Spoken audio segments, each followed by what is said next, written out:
they jump on us. If you have people come over, or I'm sorry, let me finish that up.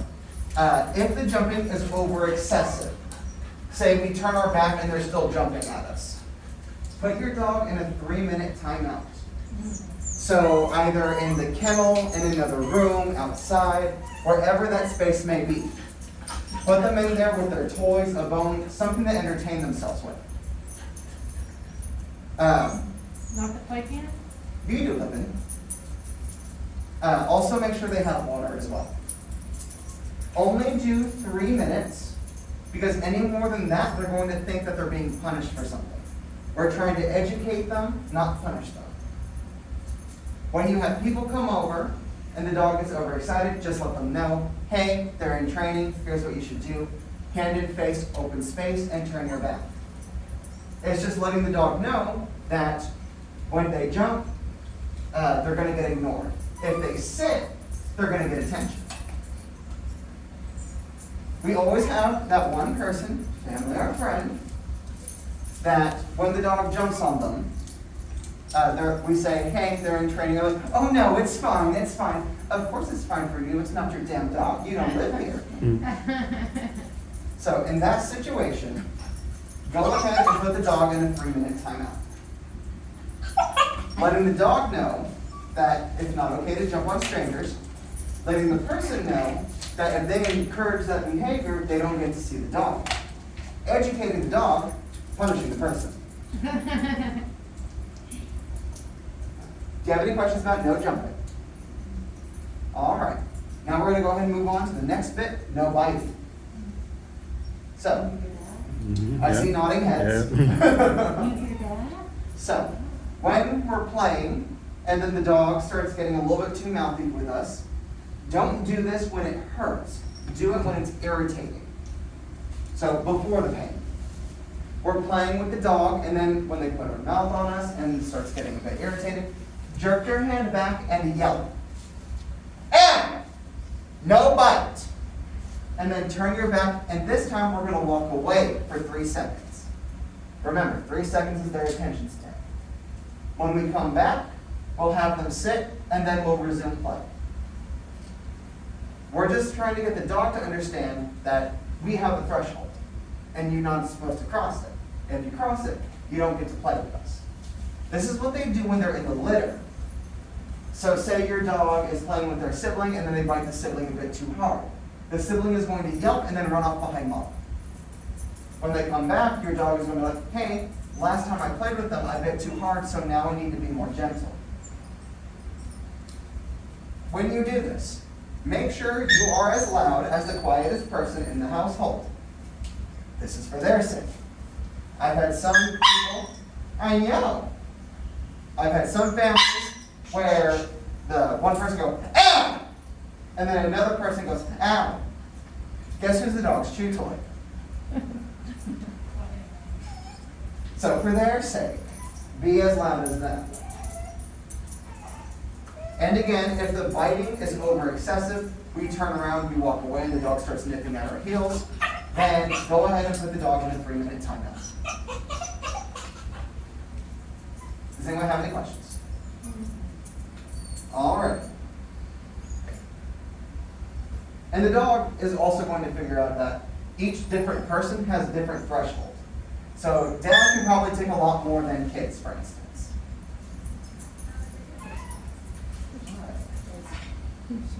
The next thing we're going to go ahead and go over is speaking. So we have some very talkative breeds in this class.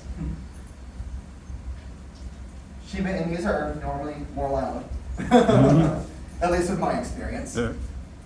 So what we're going to do is we're going to divide this command into 2 different commands, speak and hush. Believe it or not, your dog does not understand what the words shut the hell up means. So, we're going to teach them that what they are doing is speaking.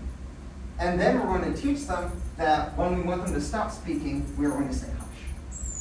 So, what we're going to do is find the dog's trigger. What gets them talking? Is it knocking on the door, doorbells, cars, other dogs, whatever it may be? all those noises can be imitated off of YouTube. We can also do these commands ourselves, most of them anyways. So say they are triggered by knocking on the door. Go to a wall or to the door. Oh, they got all their attention. When they start talking, do this gesture and say speak. After 3 seconds of repeated barking, 3 to 5 seconds, good speak, give them a treat. Do this until you think they understand the command. The best way to understand, to know when they understand the command, do the gesture and say speak. If they bark once, they understand it. Good speak. Good speak here. I have a treat. Mama has Now a the treat. next one we're going to do is hush. So, we're going to imitate that trigger again. What is that? When they start speaking, Hey. when they start speaking, do the gesture speak, then change it, put your finger over your lips and put a treat in front and say hush. If they're quiet for 3 seconds, good hush, give them a treat.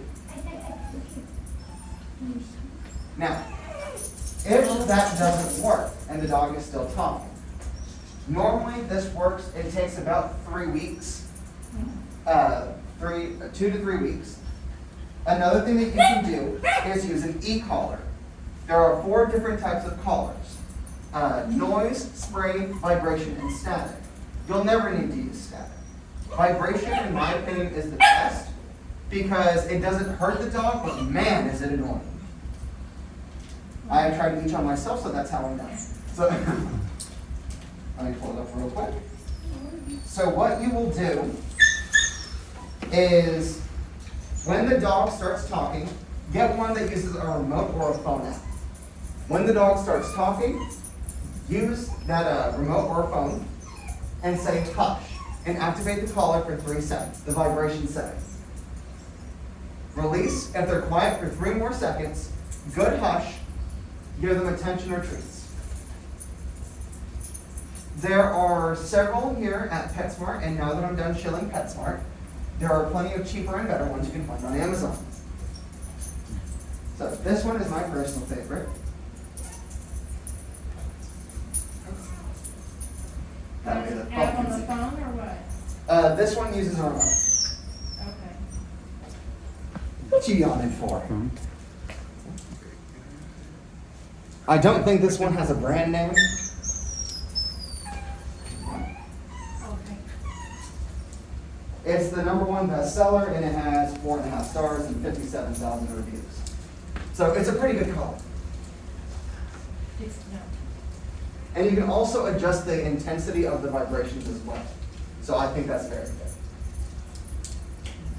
All right. Dixie knows. Does anyone have any questions about no jumping, no barking, or no biting? No? All right, we can go ahead and call it a day. So, next week, what we're going to do is we're going to talk about introducing our dog to strangers. And we're also going to go over intercepting people we don't want to say hi to our dogs. So people that aren't going to approach us, people with physical disabilities that require tools like wheelchairs and crutches, things that might scare the dog. Then we're going to go over desensitization, getting our dog used to going different places like the grooming salon, the vet, places where the dogs are going to have more hands-on experiences. PetSmart. PetSmart. Then we're going to finish the day off by going out into the aisles and practicing walking on the leash. Oh, yes. You just need to know. And we're going to do, when we go out there, we're also going to do the sit, watch me touch for one treat. Ooh. That's his next week? Yes. Well, you better Wait till we get on the leash You better there. study. Yeah. You better just All right. study. Does anyone have any questions about next week? All right, we can go ahead and call it a day. All right. Thank y'all for coming. I hope to see y'all again next week. Thank you Yes, for sir. asking, Mr. Austin. Is this?